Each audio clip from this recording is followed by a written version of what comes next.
దేవుడి నామానికి మహిమ కలుగును గాక. దేవుడి నామానికి మహిమ కలుగును గాక. దేవుడి నామానికి మహిమ కలుగును గాక. ఇప్పుడు అందరూ వచ్చారు అక్కడికి. ఇప్పుడు దాకా వీటిలో సాక్ష్యం బట్టి ఏయో ఎక్కడెక్కడికో ఎవరిని ఆలోచన చేస్తూ వచ్చాం. నిజమే, దేవుడు చేసిన కార్యాలు వివరించడానికి సమయం సరిపోదు. ఎవరిని ప్రతి ఒక్కరి విషయంలో దేవుడు పక్షపాతం కాడు. దేవుడు ఎవరిని నమ్మదగిన దేవుడు. ఆయన నిజముగా ఆయన పక్షపాతం కావాలంటాడు పేతురు. యేసుక్రీస్తు అందరికీ ప్రభువే, అందరినీ ఒకలాగా ప్రేమిస్తున్నాడు.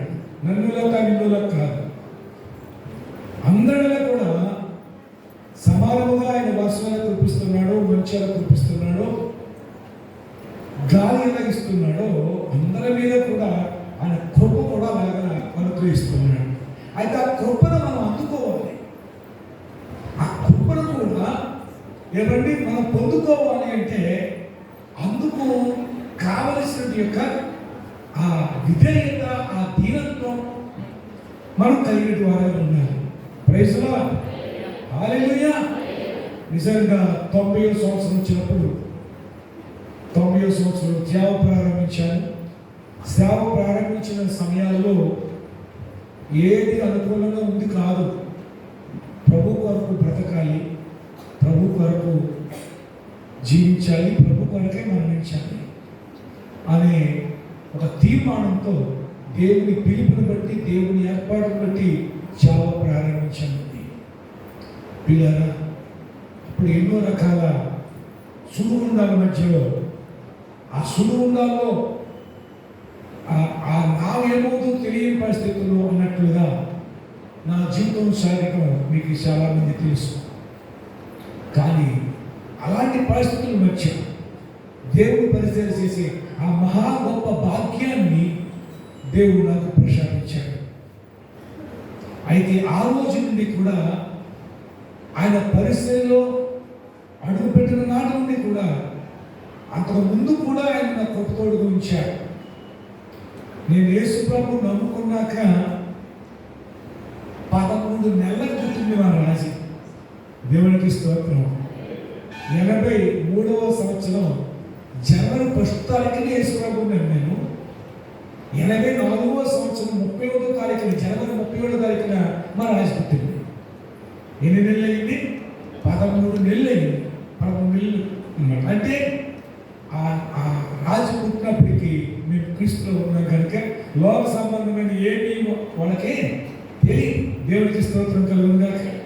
కానీ ప్రభునందు ప్రియ దేవుని బిడ్డలారా, ఈరోజు నిజానికి జ్యోతిబాబు గారు, శాంతి గారిని మన ఓవర్సీన్ గారు గారిని పిలిచాం. కానీ వాళ్ళు చెప్తాను తీరా అన్నప్పటికీ మాకు మర్చిపోయాము. ఎప్పుడో అంతకు ముందు ఎప్పుడో మేము వేరే వాళ్ళకి డేట్ ఇచ్చామని చెప్పేసి అని అన్నారు. దేవుని స్తోత్రం. మేము కూడా ప్రార్థన చేసాం, ప్రభువా అని చెప్పాం. కానీ ఈ రోజున ఏమండి మా పిల్లలే మాకు గెస్ట్గా వచ్చారు. దేవునికి స్తోత్రం. అతిథులు వచ్చారు కాబట్టి మనకి బిడ్డలు మనకి అతిథులుగా రావడం అంటే ఎంత భాగ్యం అండి. అవును కదా, చాలాసార్లు చూస్తామంటాం. ఏమండి మామూలుగా చిన్న జాబులు చేస్తున్నట్టు యొక్క ఆ తండ్రి ఏమండి తన బిడ్డలు ఆఫీసులాగా వచ్చినప్పుడు నిజంగా వాళ్ళకి ఆనందానికి వాళ్ళ సెల్యూట్ పడతారండి. బిడ్డకి కలెక్టర్గాను ఏమండి ఇలా ఒక ఆఫీసర్గా రావటం అంతకంటే ఇంకా అవసరమైంది, అంతకంటే నుంచి కోరిక ఏమి ఉండదండి కన్నవాడికి. ప్రైజ్ లార్డ్, హల్లెలూయా. అలాగా ఎవరి కుటుంబాన్ని కూడా విడిచిపెట్టాడు దేవుడు. అందరి కుటుంబాల్లో కూడా ఇవన్నీ ఉంటాయి. కానీ అలాంటి పరిస్థితుల మధ్య దేవుడు మరలా నాకు మళ్ళీ ఒక కొత్త జీవితాన్ని ఇవ్వటమే కాదు, నాకు ఆ దూరంగా అవటం అయ్యింది. బిడ్డలు మళ్ళీ వాళ్ళు కూడా నాకు దగ్గర చేశారు.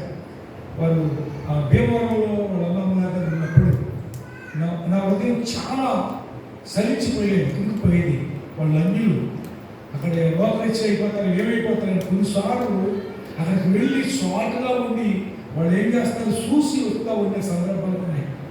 ఎంత ఏడ్చివ్వండి ప్రభువా, వారు నీ కంచులోని బయటకు వెళ్ళకూడదయ్యా.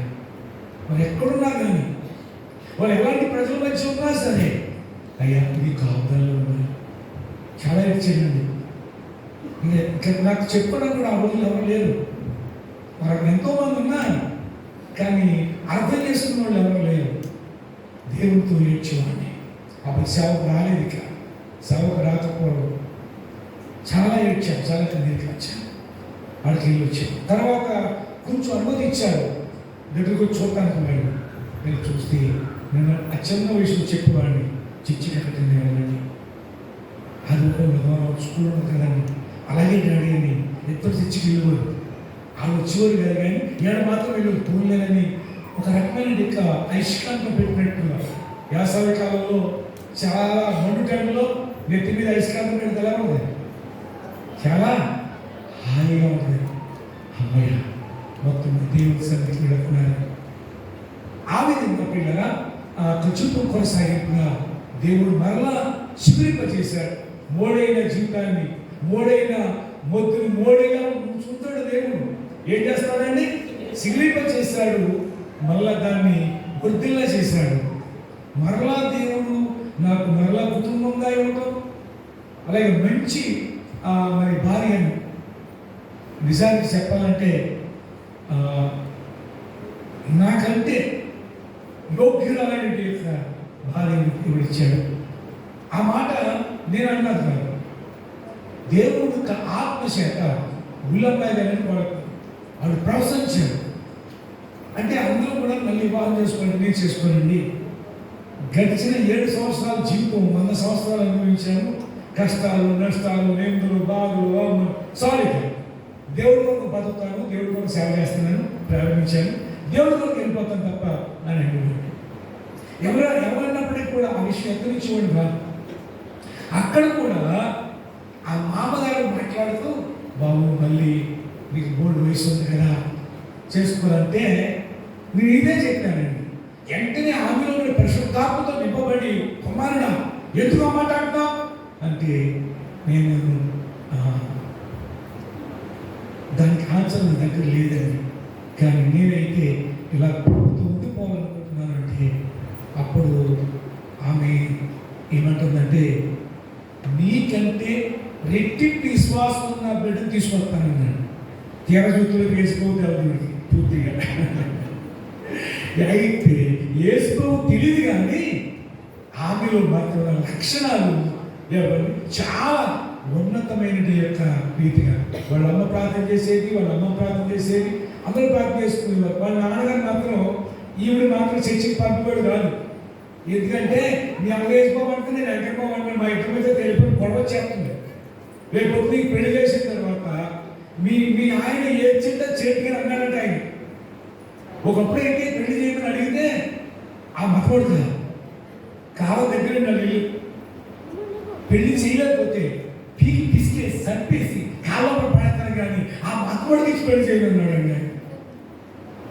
సగ్గమ్మ గారు, పాపమ్మ గారు వాళ్ళే కాబట్టి వాళ్ళు వీళ్ళకి మాట చెప్పారు. బాబోయ్ భయపడిపోయింది ఆయనకి. ఆయన మాట కొంచెం గంభీరంగా ఉంటుంది. ఎక్కడ ఉన్నాడు పడుతున్నాడు పాపం, నేసం ఉంది, పొద్దున ఇచ్చాడు పాపం, బాగోలేదు ఉన్నాడండి ఇక్కడ. సరే కాబట్టి పిల్లగా మళ్ళీ రెండోసారి కొంత సమయం అయిపోవడం, ఇక్కడ అమ్మగారు బాగోలేదు. ఆ కారణం చేత చాలా డల్ అయిపోయింది. ఇంకా బ్రతకడని చెప్పాడు డాక్టర్, 2 నెలల కంటే ఎక్కువ బ్రతకడని చెప్పినట్టుగా సందర్భం. ఆ సమయంలో మళ్ళీ అడిగితే అప్పుడు ప్రైజ్ లార్డ్, మరి పెళ్లి బాప్తిజం ఇచ్చారు, బాప్తిజం చేశారు. బాప్తిజం చేసేది ఏం బాప్తిజం ఏంటి అడిగి ఆ బాప్తిజం ఎలాగే అక్కడ మా పొలం ఉంది, అక్కడ గొప్ప పట్టది, అక్కడ ఆ రేవులోకి వెళ్ళి ఇచ్చారు. ఎందుకంటే ఇక్కడైతే మా నాన్న చూస్తాడా, మా నాన్న చూసుకోవడానికి వెళ్తాడు, ఈ పెట్ట రేవులు ఇక్కడని చెప్పేసి అంటే అక్కడ తీసుకెళ్ళారు. అక్కడ బాప్తిజం ఇస్తే అప్పుడు అంటున్నారు ఆకపట్టడానికి వెళ్తాడు, పచ్చడిపోపట్టుకు వెళ్తాడు, చూస్తాడేమో వేగించి ఆయన భయపడిపోయాడు. కానీ దేవుడు నిజంగా ఆశ్చర్యపోయాడు. ఆ తర్వాత దేవుడు మళ్ళీ ఇద్దరు ఇచ్చాడు. నేను ఊహించలేదు మరలా పిల్లలు ఏంటి అన్నట్టుగా.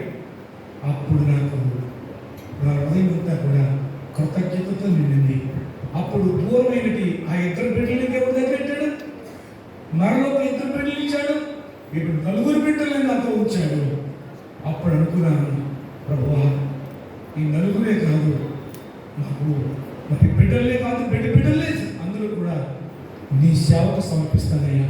కానీ అది నా చేతుల్లో లేదు, నీవే వాడు దర్శించి వాడు. అది నా కోరిక, నా మొదటి కోరిక, నా శివరి కోరిక కూడా అదే. అంతకంటే నేను ఏది కోరను ప్రభువా. నేను ఆస్తి అడగను, ఐశ్వర్యం అడగను, డబ్బు అడగను, ఏది అడగను. కానీ వాడిని స్పెషల్ వాడుకో ప్రభువా. నేను దేవుడి సన్నిధిలో ప్రార్థిస్తూ వచ్చాను. దేవునికి మహిమ కలుగునుగాక. హల్లెలూయా. అప్పుడు మీరు అనొచ్చు, అలాగైతే మరి మీ పిల్లల్ని ఏమండి జాబ్ చేసే వాళ్ళు లేక వాళ్ళకి ఇచ్చే పెళ్లి చేశారు, మీరు ఎందుకు మరి సేవలు చేయలేదు మీరు అనొచ్చు. ఇందాక మా పాప చెప్పి ఈ మ్యాచ్ ఇచ్చేసింది. ఏంటో తెలుసా, మా దివి ఏమందంటే, నేను చదువుకున్నాను, నువ్వు చాలా ఏమవద్దు, జాబ్ చేసేవాడు మాత్రం చేసుకుంటాను, దేవుడు పిలిచాడు ఎందుకు చేస్తాం. ఇదేదో బాగుందిలే అనుకున్నప్పుడు ప్రార్థన చేస్తే అది కూడా మా ఇష్టం కాదండి, దైవ చిత్త ప్రకారం, దైవ నిర్ణయం ప్రకారంగానే ఆ యువకి కూడా దేవుడు చిత్తపరిచాడు, తీసుకొచ్చాడు. ఆ దర్శనాలు కూడా దేవుడు మాకు ఇచ్చాడు, మా పిల్లలకి ఇచ్చాడు. ఆ విధంగా ఆ వివాహాలను ఘనంగా జరిగించాడు దేవుడు. ఈ రోజున వాళ్ళని ఘనంగా నిలబెట్టాడు. ప్రైజ్ లార్డ్, హల్లెలూయా. కాబట్టి పిల్లరా, నేను చెప్పబోయేది ఏంటి అంటే, ఎన్నో రకాల మరి ప్రతికూలమైన పరిస్థితుల్లో దేవుడి దగ్గర నిలబెట్టి, ఒక మాట చెప్పాలంటే బైబిల్ చదవడం రాదు నాకు, బైబిల్ చదవడం రాదు నాకు సరిగ్గా, అన్ని తప్పులు ఎక్కువ. అలాంటి సమయంలో బైబిల్ చదివితే సాలవుతున్న సమయంలో దేవుని పరిశీలి చేసే మహాభాగ్యాన్ని దేవుడు ఇచ్చాడు. ఏ యోగ్యత లేదు, అర్హత లేదు, కానీ ఇంత భాగ్యం ఇచ్చినందుకు ఎల్లప్పుడూ ప్రతిగత కాలంలో అయ్యా నీ సేవ చేస్తాను, నీ కొత్త బ్రతుకుతానయ్యా, నీ బలా మంచి దాచుడా అనిపించుకునే భాగ్యం నాకు ఇయ్యండి, అంతకంటే ఏమవుతున్నా అని ప్రార్థన చేస్తూ ఎప్పటికీ కూడా నేను దేవుడికి కృతజ్ఞతాస్తులు చెల్లిస్తూ ఉంటాను. వాటన్నిటినీ కొన్నిసార్లు జ్ఞాపకం చేసుకుంటాను ప్రార్థనలో. వాళ్ళు చెమ్మగలకుండా ఉండవండి, అవన్నీ జ్ఞాపకం చేసుకుంటే కళా నిజమా. ఎలాంటి సమస్యలండి, ఎలాంటి పరిస్థితులండి, ఎలాంటి సుడిగుండాలండి, ఎలాంటి తుఫానులండి, కానీ ఈరోజు నన్ను నిలబెట్టి అనేకులకు ఆశీర్వాదకరంగా ఉంచాలంటే ప్రభువా నీకు ఏమి ఇస్తే రుణం పేరుతుంది, ఏమి ఇచ్చిన రుణం పేరుతుంది.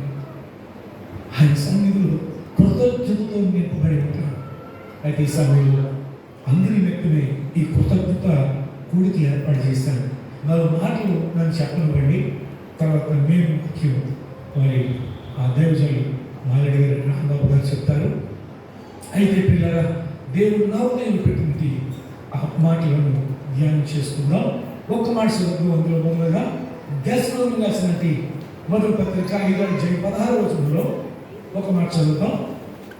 దశలోని రాసిన మొదటి పత్రిక ప్రతి విషయమందు కృతజ్ఞతాస్తుతులు చెల్లించుడి, ఇలా చేయుట యేసుక్రీస్తు విషయంలో మీ విషయంలో దేవుని చిత్తము. అంటే యేసుక్రీస్తునందు మీ విషయంలో దేవుని చిత్తం. దేవుని చిత్తం ఏంటో తెలుసా? కృతజ్ఞతాస్తుతులు చెల్లించడం, కృతజ్ఞత హృదయం కలిగి ఉండడం. అంటే కృతజ్ఞతలకు కోటలు పెట్టే సరిపోదు. గమనించండి, మన హృదయం అంతా కూడా కృతజ్ఞతతో నిండి ఉండడం. ఎలాంటి పరిస్థితులైనా దేవునికి కృతజ్ఞతాస్తుతులు చెల్లించడం ఆయన చిత్తం. మీ విషయంలో యేసుక్రీస్తు నందు కృతజ్ఞతాస్తుతులు చెల్లించడం దేవుని చిత్తం అని చెప్పి దేవుని వాక్యం రాయబడుతుంది. అవును పిల్లరా, ఆయన ఏం చేశాడు కాదు, నా పాస్టర్ గారు పదే చెప్పిన మాట, ఆయన బతికించాడు. ఏం చేశాడు ఆయన బతికించకపోతే చచ్చిపోతుంది కదా. ఆయన బతికించాడు. ఇంకేమో మనకి ఎన్నోసార్లు పాడేశాడు బండి మీద, చచ్చిపోవాలి. ఒకసారి ఇక్కడ పెడితే అక్కడ దాన్ని తీసుకెళ్ళిపోయింది బండి, మా ఇబ్బంది అని. మా వెనకాల అదే చెప్పిన బ్రేకులు పడమంటారు. వెళ్ళేవాడిని ఈడ్చుకుంటారు బండి మీద. మా వెలుగు చాలిందండి ఒక కొంచెం వెడలో. వాడు కొలిసి కమిషన్ ఎంతలో పడవలేదంట. మేము కొంతకి ఇలాగా అంటే ఏదో టైం అంటే ప్యాచ్ పడిపోయింది, పంచర్ అయిపోయింది. దాని మీద ఎదటే పంచర్కి చల్లపడినారు. ఇలా పడమని ఆపులను కాలు చుప్పెక్కడ పడింది, ఇలా పడమని ఆపులను కాలు చుప్పెక్కడ పడిపోయింది. ఇలాగా కృపా కాటంత లెక్కలు ఊపుకుంటూ వెళ్ళాం. ఆ తర్వాత పడ్డాం, మళ్ళీ అంత లెక్కలో సగం లెక్కలు మించిపోయింది. అప్పటి నుంచి స్లో చేసుకుంటూ వస్తే మా దగ్గరకు చాగిందండి, లేదా ఎక్కేసి పోతుందండి ఆ రోజు. ప్రియ దేవుని బిడ్డలారా, ఇలా చెప్పుకుంటూ పోతే నిజమే మనల్ని బ్రతికించాడు. అటువంటి బ్రతికించిన ఆయనకి మనం ఏం చేసే తక్కువే కృతజ్ఞత చెల్లించాలి. అలాగని మరి పాస్టర్ గారి విషయం ఎప్పుడైనా ఆఫీసం పడతాను ఉద్దేశంతో మరి ఇంచుమించు కూడా కడితే మంచి ఇచ్చిన సలహాన్ని బట్టి ఇంచుమించు కట్టడం జరిగింది. అనుకోకుండా ఆ విధంగానే ఉపయోగపడింది. సుమారుగా 4 లక్షల వరకు ఇంచుమించు వాళ్ళు ఈసారి కొద్ది మాత్రమే మాకు 29,500 కట్టాల్సి వచ్చిందనమాట. కాబట్టి ఈ రీతిగా మరి ప్రభు సహాయం చేశాడు. నా హృదయం అంతా కృతజ్ఞతలు నిండిపోయింది. ప్రభు కొరకు ఏం చేయాలి ఇక్కడున్న ఏమండి ఈ పనులన్నీ కూడా చూస్తాను, మొత్తం అన్నీ కూడా ఏమండి ఈరోజు చేస్తా ఉన్నాం. ఇంకో వారం రోజులేమో పెయింటింగ్ వేస్తాను. సుమారుగా ఈ దేవుడు నాకు కన్సల్టెంట్ చేసినంత దేవుడి కోసం ఖర్చు పెట్టాలనుకున్నాను. 4 లక్షలు కానీ 6 లక్షలు ఖర్చు పెట్టాను. 6 లక్షలు సుమారు ఖర్చు పెట్టాలని ప్రభు సహాయం చేశాడు. అవునండి, ఆయనకి ఎంత చేసే తక్కువే నేను చెప్పాను కదా. కాబట్టి అటువంటి రీతిగా నాకు కృతజ్ఞతతో మన హృదయాన్ని నింపబడాలి. బైబిల్ చెప్తుందండి, ఏమండి నిన్ను బ్రతికించాడు.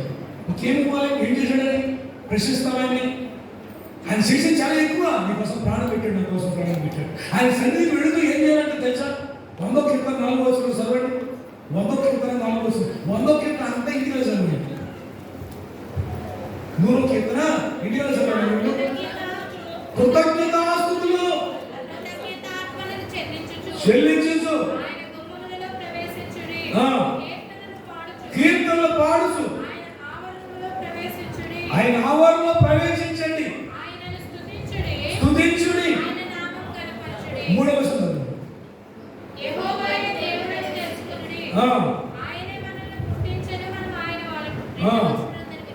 2వ వచనం సంతోషంతో యెహోవాను సేవించండి, ఉత్సాహ గానము చేసి వారి సన్నిధికి రండి. అమ్మ కృతజ్ఞత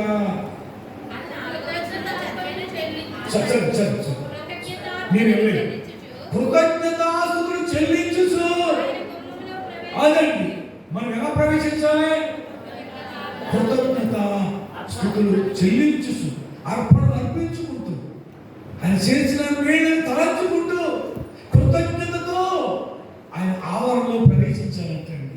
కృతజ్ఞత హృదయంతో క్రైస్తవుడు ప్రతి ఒక్కడు కూడా ఎంతగా కృతజ్ఞత గురించిన తక్కువే. మన హృదయం అంతా కూడా కృతజ్ఞతతో నిండిపోవాలండి. అవునండి, ఆయన ఎన్ని చేసినా సరే ఇంకా ఏదో చేయలేదన్నట్టుగానే మనం అనుకుంటాం తప్ప చేసినట్లకి మనము కృతజ్ఞత మనం చెప్పం. కానీ పిల్లరా, మృగాలు వాటికి కుక్క అంటారు చూసారు, కుక్కకి ఎంత విశ్వాసం అండి. ఒక మొద్దు పెడితే నీళ్ళు కాపకాడుతుందండి, ప్రాణం తెగించి కాపబడుతుంది. కానీ మనం ఎంత విశ్వాసం ఉండాలి ఆయన. ఒక సంఘటన చెప్తాను.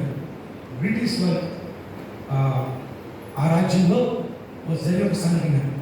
ఒక దాసుడు ఆ రాజ్యంలో నుండి తప్పించుకుని పారిపోతున్నాడు. ఆ దాసుడు అన్నమాట పారిపోతుంది. వెంటనే కూడా రాజు స్పందించి ఏ విధంగా సరే వాడు బంధించి తీసుకురండి అని చెప్పి పంపించాడు సైనికులు పరిగెడుతున్నాడు. ఆ అరణ్యం అటువంటి, లోయలు అటువంటి, కొండలు అటువంటి ఆయన వెళ్ళిపోతూ ఉండగా ఏదో విధంగా వాళ్ళని తప్పించుకుని మరో మార్గంలోకి వెళ్ళి వెళుతూ ఉండగా గృహ కలిగింది. అయితే కొంత సమయం ఈ గృహం దాక్కుందని ఆ గృహ లోపలికి అడుగు పెట్టగానే అక్కడ ఒక సింహం పడుకుని ఉంది. అక్కడ ఏముంది? సింహం ఉంది. సింహం అక్కడ పడుకుని ఉందండి. ఆ సింహం పడుకుని ఎలా చూసిందండి. ఇప్పుడు ఏమవుతుంది? వెనక్కి వెళితే వాడు తీసుకెళ్తారు, శిక్షణ చేస్తాడు అని చంపేస్తాం కానీ అలాగే ముందుకెళితే ఆహారం అయిపోతుంది. ఏది బెటర్ అని ఆలోచన చేసుకుని ఆ చేతిలో పడితే చిత్రంజనుడు సంతుడు కొంచెం ముందుకెళ్తే వెంటనే సంతు తినేది. దీనికన్నా ఆహారం అవుతాను, ఇంక నేను వెనక్కేమని చెప్పేసి అలా అనుకుంటున్నాడండి. అనుకునేది ఇప్పుడు ఆ సింహం అంట అలా పంచా చూపిస్తుందంట. ఎదర్కోలు అలా ఎత్తుతుందంట, అలా ఎత్తుతుందంట. ఏంటి మీదకి రావాలి కదా, ఎలా ఎత్తుతుందంట, ఇలా ఎత్తుతుందంట. గమనించినప్పుడు ఆ పంచ, ఆ కాలు వాస్తవికంగా వాపు కనపడుతుందంటే ఏంటి అంటే తాయితీయ దగ్గరికి వెళ్ళాడు. సరిపెద్ద తినేస్తుందిలే, ఏంటి ఇలాగంటుంది అని చెప్పి వెళ్ళినప్పటికీ ఆ పంజాలు, ఆ అరికాలలో, ఆ ఎదర్కాల అరికాలలో ఒక పొడవాటి ముళ్ళు పుచ్చిపోయినాడు. లోనకంట వెళ్ళిపోయింది ఒక బలమైన ముళ్ళు. దానితో బాధపడుతూ ఉందండి. అది చూపిస్తుంది అన్నమాట. ఇలాగా వెంటనే దగ్గరికి వెళ్ళి చూసి దాన్ని పట్టుకుని గట్టిగా పట్టి అనంతంతో లాగాడు. లాగి దాని కొంచెం ఏమండి ఆయాపు ఇయాపు పిండి దాని కొంచెం అలా సవరించి దాని కొంచెం ఆ గాయాన్ని మాన్పోయించినట్లుగా చేశాడండి. ఆ తర్వాత ఆ సింహం ఇతని దగ్గరికి వచ్చి ఒళ్ళు నాకుతాం, చేతులు నాగటం, కాళ్ళు నాగటం మొదలుపెట్టిందండి. అది మృగమే కానీ సాధు సంతులు అయిపోయిందండి. కృతజ్ఞత చూడండి, సాధు సంతులు అయిపోయిందండి. నాగుతుందంటండి, ప్రేమతో నిగురుతుందంటండి. అలా నిగురుతూ ఉండగా ఈ దాన్ని తలపట్టుకు నిగురుతున్నాడండి. తలపట్టు నేను నీకు బలైపోతాను అనుకున్నాడు. సరే కొద్ది రోజులు ఇంకా మొత్తం ఇతను తప్పించి వెళ్ళిపోయాడు. మొత్తం ఇది అలాగే దొరికేశాడు. ఆ రాజుగారిని దొరికేశాడు, తీసుకెళ్ళి సెక్సలో పడేశాడు. అలాగనే ఆ రాజుగారి సైన్యానికి ఈ సింహం కూడా దొరికేసింది. దీన్ని కూడా తీసుకెళ్ళి గృహలో పడేశారు. ఈ సింహాన్ని కూడా తీసుకెళ్ళి గృహలో పడేశారు. ఈ తీసుకెళ్ళి సెక్సలో పడేశారు. ఇవి ఎలా సంపాదించి పాలన చేస్తాడు? మామూలు సంపకూడదు, ఇంత నమ్మక దోహం చేస్తాడు ఏంటి దాసుడు అని చెప్పేసి ఎలా సంపాలంటే సింహానికి ఆహారం వేద్దాం, జరిగి సింహానికి ఆహారం వేద్దాం అని చెప్పేసి అని అతడు తలంచి ప్రజలందరినీ కూడా కలుపమించాడు. ఒక మైదానంలో నిలబెట్టి వాడిని వెంటనే సింహంకి 2-3 రోజులుగా ఆహారం పెట్టకుండా ఉంచేశాడు. ఆ సింహాన్ని బోర్కి కానీ గర్జించుకుంటూ ఇతని మీదకి వచ్చినప్పుడు ఇతడు ముఖాన్ని నుంచి అలా చేతులు ముడుచుకుని ఇంకా నేను ఈ రోజుతో నాకు ముగించింది, చనిపోతాను అని చెప్పి అనుకుంటూ ఉండగానే ఆ సింహం గర్జించుకొని వచ్చు. అలాగే నేను రౌండేతో చూస్తుందంట. చూసినప్పుడు ఈ సింహానికి అక్కడ ముళ్ళు తీసిన సింహం, ఈ సింహం ఇది చూసింది, చుట్టూ తిరిగి చూడగానే దగ్గరికి వచ్చింది. ఇతను గుర్తుపెట్టాడు, ఏంటి కంటలేదని అనుకుంటున్నాడు. దగ్గరికి వచ్చి ప్రేమగా హత్తుకుందండి. ప్రియాదేవి పెట్టారా చూసినట్టు వాళ్ళకి అందరికీ అక్కడ రాజు, రాణి, మంత్రులు, అధికారులు, సైన్యం వాళ్ళకి అందరికీ మధ్య లేదండి. ఏంటిది ఈ ఆశ్చర్యం ఏంటి అంటే ఆ మృగానికి కృతజ్ఞత అండి. ముళ్ళు తీశారు. బాధలో ఉన్నప్పుడు నాకు సహాయం చేశారు. ఇతను నేను ఎలా తింటాను? ఆకలితో ఉన్నవాడు నిజమే. అవసరమైతే మీకు దాన్ని ఒక రీల్గా కూడా తీసుకుంటున్నారు, మీకు పెడతానండి. వాట్సాప్లో యూట్యూబ్లో పెడతామని చూడండి. ఆ సింహం చేంజ్ చేస్తుందో తెలుసా? చుట్టూ అలాగే తిరుగు ఇతను చూసి కనిపెట్టి ఇతడు అతడే అని గుర్తుపెట్టుకోండి. ఇతడు అనుకుంటాడు, ఏంటి తినలేదండి, ఇంకా మొదలగా ఆకలితో ఉంటుంది కదా, వచ్చి మీద పడి పీల్చేస్తుంది కదా, చీల్చేసి చెండాలి ముక్కలుగా చేసి నవ్వేద్ద కదా అనుకున్నాడు. కానీ వచ్చి ఎవరండి ఆయన దగ్గర కూర్చోండి. ప్రియదేవి కృతజ్ఞత చూడండి. ఒక మృగానికి అంత కృతజ్ఞత ఉంటే, ఒక కుక్కకి అంత కృతజ్ఞత కలిగి ఉంటే ఎందుకంటే దేవుడు నీ ఎడల ఎన్ని మేలు చేశాడని, ఎన్ని కార్యాలు చేశాడని. మన బ్రతుకులో చచ్చిపోదాం కలిగి చాలా మంది ఎందుకు వచ్చింది ఈ జీవితం, చచ్చిపోదాం అనుకునే సందర్భంలో ఆయన నేనున్నానని నిన్ను కాపాడలేదా? ఆ సమస్యను విడిపించలేదా? ఆ పరిస్థితులను నేను విడిపించలేదా? ఎన్నిసార్లు నేను బాగు చేశాడు, ఎన్నిసార్లు నేను మేలు చేశాడు, ఎన్నిసార్లు నేను స్వస్థపరిచాడు. ప్రభు వేళలో ఉండవలసిన కృతజ్ఞత ఏది?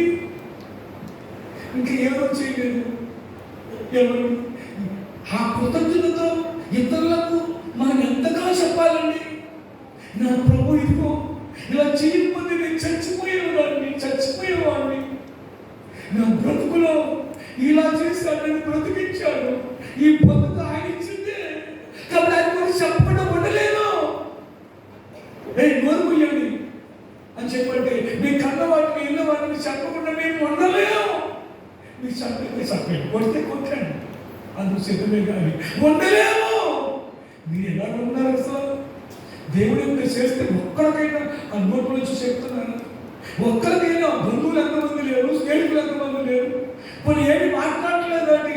లోక వార్తలు ఎన్ని మాట్లాడుకుంటామండి. నిజంగా ఇది పరిశుద్ధాత్మ ఆనందించేది కార్యమే. పరిశుద్ధాత్మ సంతోషిస్తాడా, దుఃఖిస్తాడా? ఒక్కసారి ఇప్పుడు ఆలోచన చేస్తారా? పరిశుద్ధాత్మ దుఃఖపరచవద్దు. ఆ కింద భాగంలో చదివితే దశరథ పత్రికలు రాయబడింది అక్కడ. పరిశుద్ధాత్మ ఏం చేయకూడదు, దుఃఖపరచకూడదు. దేవుడు ఇంత చేసి నీకోసం ప్రాణం పెడితే ఆయన పొందిన దెబ్బలను స్వస్థత తీసుకుంటుంటే ఆయనకి ఎంత కృతజ్ఞత కలిగి ఉండాలండి. ఎంతగా ఆయన దాని నెలలో మనం కృతజ్ఞులై ఉండాలి. ఆలోచన చేసి మృగం అండి, ఏమండి దానికి ఎవరి మామూలు పడతానే ఆత్మ లేదు. మృగం అది, దానికి నీతి అనేది తెలియదు. అయినప్పటికీ కూడా ఎలాంటి కృతజ్ఞత కలిగి ఉన్నాను. ముళ్ళు తీశాడు. ప్రియ దేవుడి బిడ్డలుగా పరిశుద్ధ మార్చమని లూకా సువార్త 17వ అధ్యాయం 15-16 సంవత్సరంలో 15-16 వారిలో ఒకడు తనకు స్వస్థత కలుగుట చూసి గొప్ప శబ్దముతో దేవుని మహిమపరుస్తూ తిరిగి వచ్చి కృతజ్ఞతాస్తుతులు చెల్లించుస్తూ పాదాల మీద పడ్డాడు. వచ్చి ఆయన పాదాల మీద పడుకొని వచ్చి ఆయన పాదాలు సాగి పెట్టాడు. ఎందుకంటే బయట కుష్ఠరోగంతో బాధపడుతుంటే 10 మంది కుష్ఠరోగులు మనకు తెలుసు, చాలా చదువుతాం. ఈ 10 మంది కుష్ఠరోగులు ఊళ్ళోకి వెళ్ళారు. పొమ్మంది, ఊరు పొమ్మంది అంటారు కదా. ఊరు పొమ్మంది, కాడు రమ్మందని సామెత చెప్తూ ఉంటారు. పొమ్మన్నారు, ఇంటి వాళ్ళే పొమ్మన్నారు, కట్టుకున్న వాళ్ళే పొమ్మన్నారు, కన్న వాళ్ళే పొమ్మన్నారు. మీరు కుష్ఠరోగులు మాకు అందించడానికి వచ్చారా, పోండి పోండి అన్నారండి. వారి మనసంతా అతలపుతం అయిపోయింది. ఎందుకు ఈ బతుకు, ఎందుకు ఈ జీవితం, చంపేపోవాలంటే. కానీ అద్భుతమైన రీతిలో వారు ఊరు పొలిమేరకు వచ్చినప్పటికీ సరిగ్గా యేసు ప్రభు ఆ ఊర్లో కలటానికి ఆ పొలిమేరలో కలిశాడు. వాళ్ళు చూసారు యేసు ప్రభు చూడగానే కొంచెం ప్రాణం తెప్పలేదు. విన్నారు, ఆ మాట ఈ మాట విన్నారు. ఆయన చచ్చిన వాళ్ళు బతికిస్తున్నాడట, రోగులు స్వతపరుస్తున్నాడట, చచ్చిపోయిన వాళ్ళని బతికించలేదు. మనం బాగు చేయలేకపోయాయి. అడుగుతాం, యేసు ప్రభువా మమ్మల్ని కరుణించగా, మమ్మల్ని కరుణించగా, మా బ్రతుకులు బాగు చేయగా. వెంటనే అన్నాడు, వెళ్ళు యాజకులు కనపరుచుకోమన్నాడు. మాట చేసి ప్రార్థన చేయలేదు, నువ్వు రాయలేదు, ఏం చేయలేదు. వెళ్ళు కనపరుస్తాడు.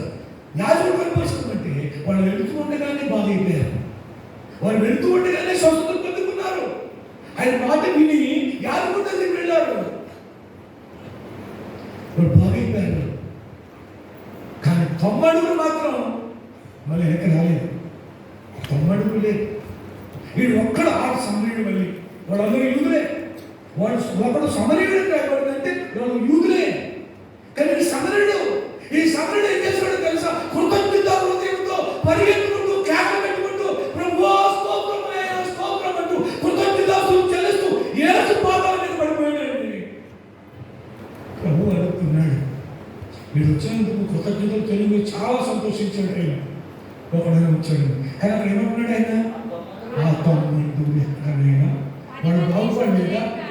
10 మంది బాగుపడలేదా? 10 మంది చుట్టూ అవ్వలేదా? 10 మంది బాగుపడతారే, నేను మాటించాను కదా. ఆ తమ్ముడు ఎక్కడ లేదు. ఈ అల్లుడు తప్ప తిరిగి వచ్చిన వాడు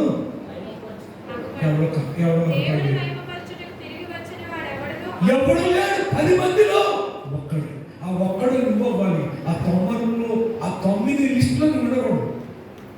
చాలాసార్లు మనం ఎన్ని కార్యాలు చేసినా ఆ 9 లిస్టులో ఉండిపోతున్నాను. నేను తిరిగి వచ్చాడు గొప్ప శబ్దం చేసుకుంటూ కృతజ్ఞతాతో యేసు పాదాల మీద పడ్డాడు. ప్రియ దేవుని బిడ్డలారా, మన జీవితంలో ఎప్పుడు కూడా అవునండి, ఎప్పుడు ఆయన కృతజ్ఞత కలిగి ఉండాలి. నా జీవితంలో పిల్లలు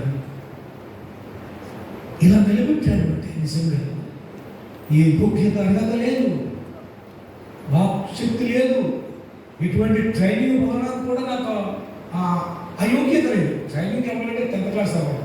పేరైనా క్లాస్ 10th క్లాస్ పెడతారు అందులో. ఒకసారి మోసే సౌలు గారు 90వ సంవత్సరం సేవ చేస్తుండగా మోసే సౌలు గారి ఒక పారం దొరికింది. ఎవరో దగ్గర పంపిస్తారనమాట. ఒక ఎక్స్ట్రా ఉందనమాట. ఒక సేవకుల దగ్గర ఎక్కడికి వీళ్ళు మాట్లాడుతున్నారు. ఈ పారం ఏంటంటే అంటే ట్రైనింగ్ అయ్యే వాళ్ళు ఎవరైనా ఉంటే వాటికి ఈ పారం చేస్తే అర్హత ఉంటే వాళ్ళు మళ్ళీ లెటర్ పంపుతారు, మనం వెళ్తే ట్రైనింగ్ ఇస్తారు ఫ్రీగా. నేను ఇది నాకు ఇస్తారా? నేను ఇస్తాను.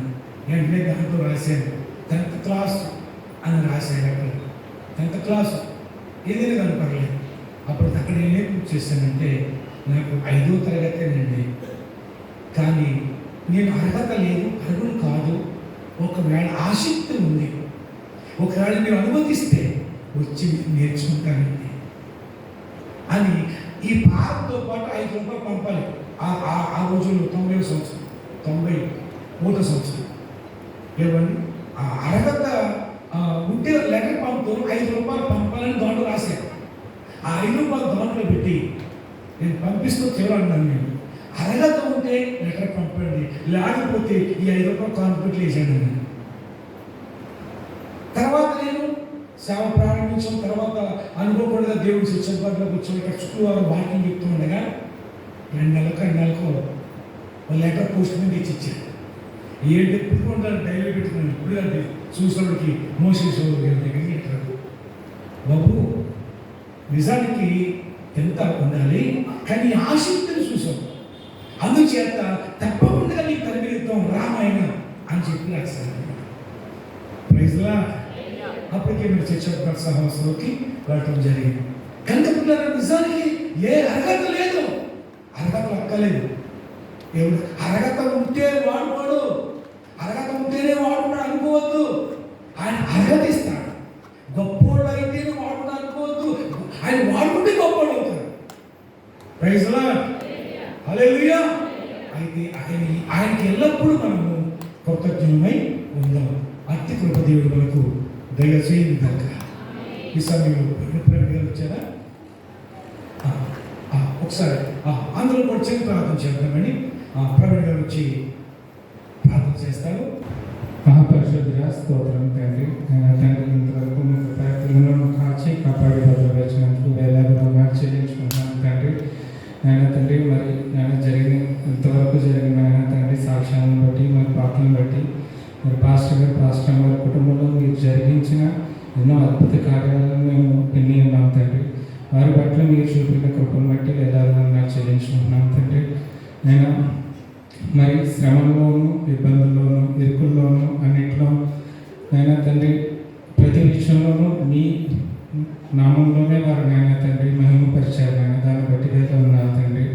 నాయన తండ్రి మా జీవితంలో జరుగుతున్న మేలు బట్టి కాకుండా నాయన తండ్రి మేము శ్రమను బట్టి కూడా మేము నాయన తండ్రి మేము ముందుంచి మేము నడుచుకోవాలని మాకు తెలియపరిచారు. దాన్ని బట్టి వేలా ఉన్నారు చెల్లించుకుంటున్నాం. నాయన తండ్రి అత్తయ్య గారికి ఇచ్చిన ఆరోగ్యాన్ని బట్టి మరి కాలు స్వస్థతను బట్టి మీకు వేలా ఉన్నారు చెల్లించుకుంటున్నాం. అలాగే నాయన తండ్రి ఈ పరిచర్య అంతట్లో కూడా నాయన తండ్రి మీరు ఇంకా ముందుండి వారికి మంచి ఆరోగ్యాన్ని ఇచ్చి నాయన తండ్రి ఇంకా ఎంతోమందికి నేను తండ్రి మీ పరిచయం చేరే విధంగా నడిపించమని ఈ చిన్న ప్రార్థన పాసం చేసుకోమని యేసు పరిశుద్ధ నామమున అడిగి వేడుకుంటున్నాం తండ్రి. ఆమేన్.